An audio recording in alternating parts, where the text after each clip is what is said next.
सो हे Riders, क्या हाल चाल। अगर आप भी केटीएम के फैन हैं तो ये खबर आपके लिए बहुत बड़ी होने वाली है। 2025 का नया जीएसटी रूल अब लागू हो चुका है और इसका सीधा असर आपकी फेवरेट बाइक की कीमत पर पड़ने वाला है। केटीएम ड्यूक 160, केटीएम ड्यूक 250 और यहाँ तक कि 390 की सबकी कीमत बदल गई है। कहीं कीमत घटी है तो कहीं कीमत बढ़ी है। तो दोस्तों, आज की इस वीडियो में हम पूरा सच बताएंगे कौन सी बाइक सस्ती हुई है, कौन सी बाइक महंगी हुई है और आपको कौन सी बाइक लेनी चाहिए। तो बनी रहिए आखिर तक, क्योंकि ये जानकारी आपके लाखों रुपए बचा सकती है। तो सबसे पहले बात करते हैं जीएसटी रूल 2025 की। भारत सरकार ने 22 सितंबर 2025 को नया टैक्स सिस्टम लागू कर दिया है। अब टू व्हीलर्स और कार पर सिर्फ 2 स्लैब हैं। 18% जीएसटी उन गाड़ियों पर है जिनका इंजन 350 सीसी तक है एंड 40% जीएसटी उन गाड़ियों पर है जिनका इंजन 350 सीसी से ऊपर है। पहले क्या होता था, पहले टू व्हीलर पर 28% जीएसटी प्लस 3% सेस लगता था, यानी कुल 31% टैक्स। अब 350 सीसी से ऊपर वालों को सीधा 40% टैक्स भरना होगा। 350 से नीचे वालों को फायदा मिलेगा क्योंकि टैक्स घटकर 18% हो गया है। तो सीधा असर कहाँ पड़ा है? Hero Splendor, Honda shine, Yamaha R15 और केटीएम ड्यूक 160 और 250 जैसी बाइक्स पर कीमत कम होने का फायदा है, लेकिन रॉयल एनफील्ड 350, केटीएम 390, हिमालयन 450 जैसी बाइक की कीमत बढ़ी हुई है। अब बात करते हैं केटीएम की नई entry level bike KTM Duke 160 की। यह बाइक अभी हाल ही में लॉन्च हुई है और इसका एक शोरूम कीमत लगभग 1,85,000 रुपए था और इसमें मिलता था 164.2 सीसी का लिक्विड कूल इंजन जो लगभग 19 bhp की पावर देता था, जिसमें LED headlamps, 5 inch LCD display, Bluetooth connectivity और ड्यूक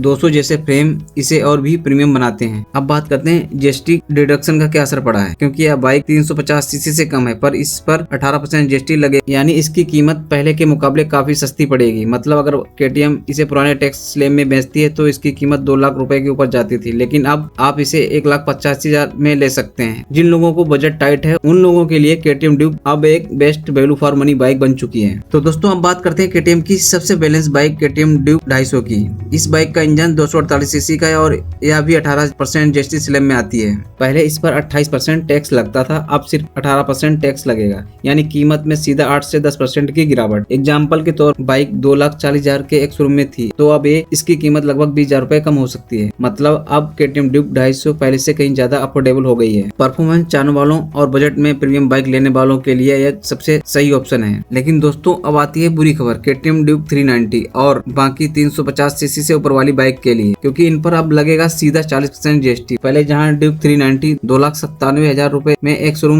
में मिलती थी, वहीं अब इसकी कीमत लगभग 20,000 रुपए बढ़कर 3,17,000 तक पहुंच गई है। तो जिन लोगों को सपना था 390 लेने का, उन्हें अब ज्यादा बजट रखना पड़ेगा। रॉयल एनफील्ड 350, हिमालयन 450 और डोमिनार 400 जैसी बाइक भी महंगी हो जाएंगी। तो दोस्तों, नतीजा साफ है, केटीएम ड्यूक 160 और ड्यूक 250 अब पहले से सस्ती हो गई हैं, लेकिन 390 और 350 सीसी से ऊपर वाली बाइक महंगी हो चुकी हैं। तो दोस्तों, अगर आपका बजट 2 लाख के आसपास है तो ड्यूक 160 और ड्यूक 250 लेना अब और भी फायदेमंद साबित होगा। और अगर आप 390 जैसी बाइक लेने की सोच रहे हैं तो जल्दी बुक कर लीजिए, क्योंकि आने वाले महीनों में कीमत और भी बढ़ सकती है। तो आपको कौन सी बाइक सबसे ज्यादा पसंद आई है, केटीएम 160, 250 या 390? नीचे कमेंट में जरूर बताएं। और आपको ये वीडियो पसंद आए तो वीडियो को लाइक करो, चैनल पर नए हो तो चैनल को सब्सक्राइब करना मत भूलना। मिलते हैं ऐसी वीडियो में, तब तक के लिए बाय।